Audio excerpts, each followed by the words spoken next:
islomiy g'oya tomonidan chiqilyapti. U ham tushunarli, muammosiz.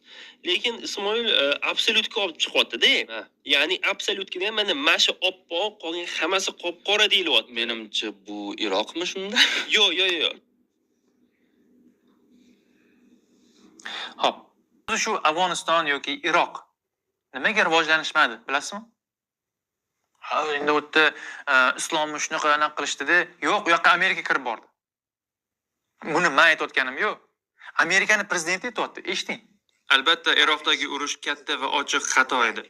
Buni xohlaganingizcha qabul qiling. Lekin esingizda bo'lsa, Jeb Bush prezidentlikka nomzodini e'lon qilgan paytida unga bu gapni aytish uchun 5 kun kerak bo'lgan. Gapni aytib, keyin qaytarib olib, bu xato edi, bu xato emas edi. 5 kundan keyin odamlar unga nima deyish kerakligini aytishganidan so'ng bu xato bo'lganini tan oldi. Iroqdagi urushga biz 2 trillion dollar sarfladik.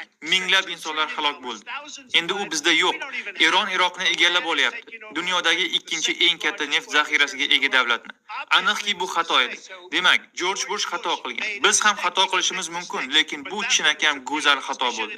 Biz Iroqqa hech qachon kirmasligimiz kerak edi. Biz Yaqin Sharqni tinchligini buzdik. Men shuni aytmoqchiman.